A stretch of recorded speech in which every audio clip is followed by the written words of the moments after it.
Hello, welcome. Jan, the Vice President Sales at SEP. So I will begin the interview, all right? Okay. So I'm going to introduce you to our audience a little bit. Okay. Okay. So everyone, Jan entered the industry with a university graduate in policy networking and computer linguistics 25 years ago, joining a pan-European system integrator. Throughout his career, he held several management positions in global hardware and software vendors in sales and channel sales roles, such as EMC, HPE, and Comvald. He is a passionate guitarist and a literature lover. To release his stress, he does Eastern meditation, yoga, and spends his time in nature with his dogs and family. Here's my first question to you, Jan. Tell us about your journey at SEP. Yeah, my journey, Rita, it started 3 years ago when SAP decided to grow with the capabilities of the product. So SAP is a small family-owned company in Bavaria, South Germany, near the Oktoberfest everyone knows in the world. And this is existing for doing this software for 25 years or more, and now it's 27 years. And SAP decided based on requests from the market that they want to go and head towards the more mid-size enterprise and bigger enterprise business, because the product SEP Sesam that was developed was definitely capable of more heavy load, I would name it. So they wanted to hire someone who with some experience in sales in that kind of market. So this is how we started to talk. When I started at SAP, I found a very, very close family-owned company with some subsidiaries and some people spread all over the world, but the most of them in Bavaria. And I had to realize that the productivity that usually comes low with older established people in the better part of Western Europe is definitely high if it comes to a close community of people that are working like a family together for 25 or more years. So there's a high productivity and efficiency and a learned to guide and mentor kind of practice and culture in this company. And this I loved. I started to love, and therefore all the burden that came to start directing the company into a new sales models, into new channel programs and everything was something that was good to do, and it helped that the background and the I would say the culture of the company was so positive. Okay. And what makes ACP stand out from the competition, Jan? I would say it's the flexibility in solution. So SAP does not do everything. There is no, we name it, I just translate it in English. I don't know if there's some similar expression, but might sound very funny now for listeners. And in German, we say there is a pig that gives milk and wool at the same time. So this is something that doesn't exist in the world. So there's no product that does everything a customer wants. Of course, SAP CSAM doesn't do it neither. But SAP has the culture to support all the systems that others said they are run out of support, so we stopped supporting them. But the customers still use them for years and years and tens of years, like Novel or Notes or other very rare solutions like Citrix Xen server in virtualization and things like that. So this is something I liked because this was special. So there was some kind of niche for older or special systems that were covered by the solution. On the other hand, on the modern side of technology, SAP had the effort in its mission to support as many virtualization solutions as possible. So now with the new version starting this autumn, we will have a launch of a new version. We will have very basic, essential version from SAP SESAM that supports up to 10 different virtualization solutions, and this is unique in the market. Yeah, that sounds very unique. Okay, and then with the increasing use of cloud and web-based process across the globe, the need for data security is rising. How Right. does SAP help businesses to back up data and, and assure data safety in disasters? So we first of all we help with partners that are specialized and educated in this kind of field, because that's core in our kind of business, not just to have someone who sells something like from a supermarket and doesn't know what he's doing. This is a very complex theme. Mhm. Second of all, we are helping with consulting. So we can go to the customer and talk with him about the situation. We can analyze with a health check how his current solution around backups are running. And after all, we help in a technical solution that most of the time will make some of the solutions that are working unnecessary, because we don't do just virtualization backup, we don't do just physical servers, we don't do just into the cloud. We are a hybrid solution that can cover all of it to a several level, and this helps customers to replace, for example, several mixed solutions in the market. Mhm. Okay, and then how do businesses holding their growth back by avoiding attention to data protection? I didn't get this. Sorry.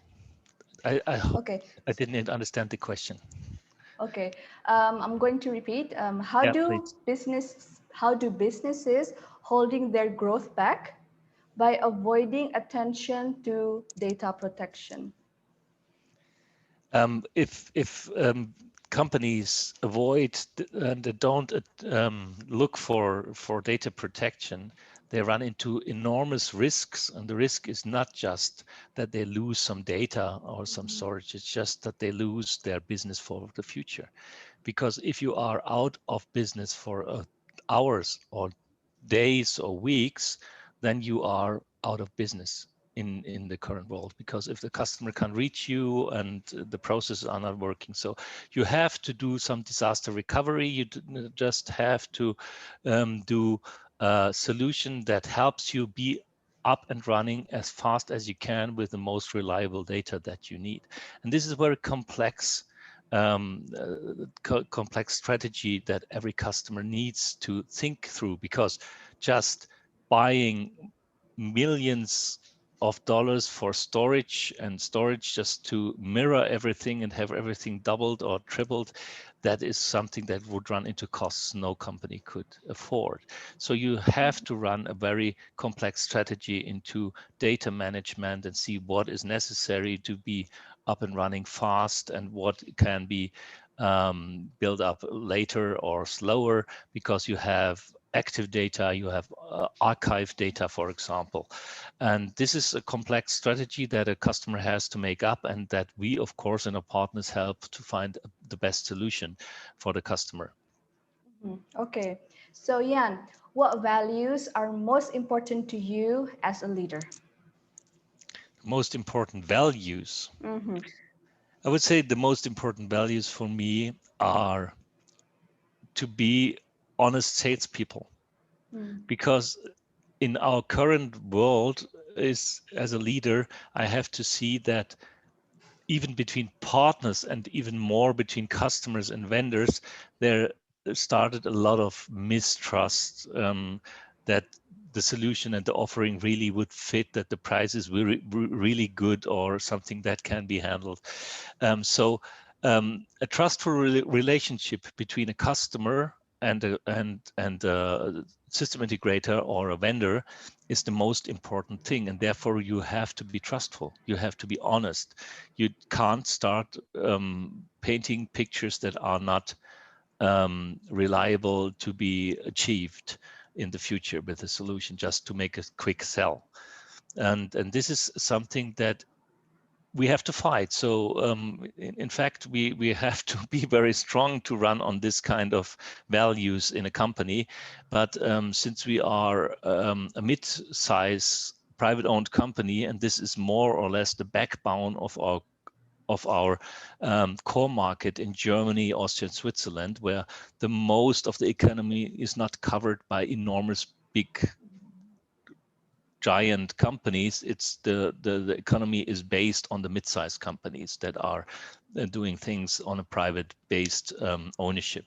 And so we find a kind of culture there with our customers and the partners we're working with that is like a close family a little bit. And this is something we have to grow. And this is on, of course, with growth, it can't take, we have to take some kind of risk on it, because we can't choose all the time who you do business with. But therefore this is important. This is important for how we set up programs, how we set up contracts. This is how we hire people.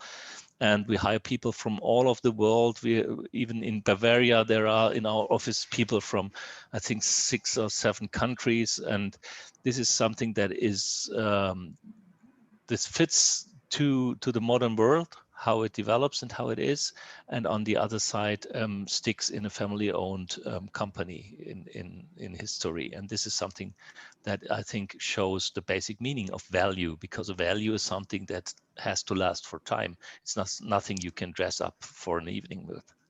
Yeah, I completely agree there when you said trust, because it's about building relationship between you and your customers, if I may Right, say.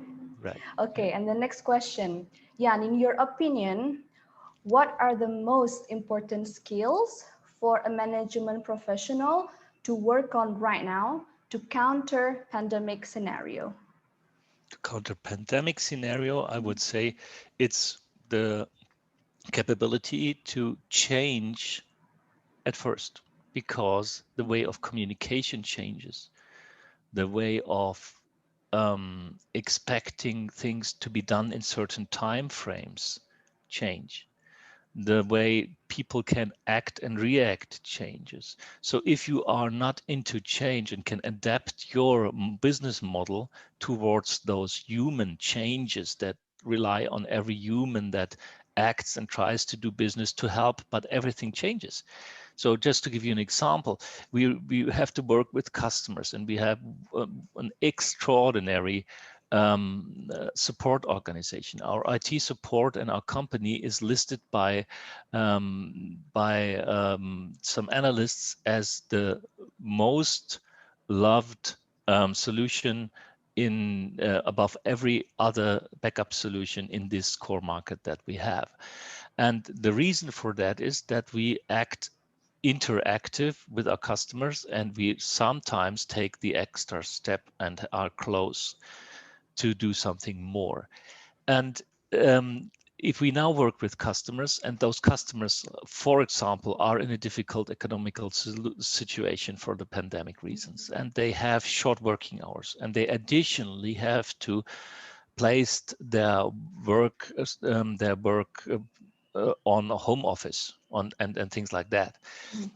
Of course, this has an impact on how they can run their internal IT projects, because first of all, people get together, sit in a room, talk about things, and this is more effective than having chats on the phone and then they go and do the work. This is the first thing. Second thing is, on short working hours, of course, there is a limited possibility to realize the projects that were set up. Most important is, if you are working in a data security um, um, kind of focus space, which is backup, of course, it's something that everything, not every part of a data center, not every server, and not every data, of course, can be accessed by remote by everyone from home office. Of course, this doesn't make sense. This would be insecure down to the last bit. So all those factors make a delay.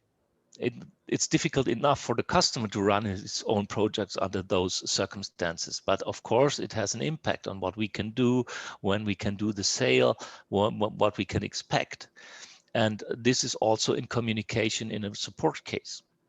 Customer makes up a support case.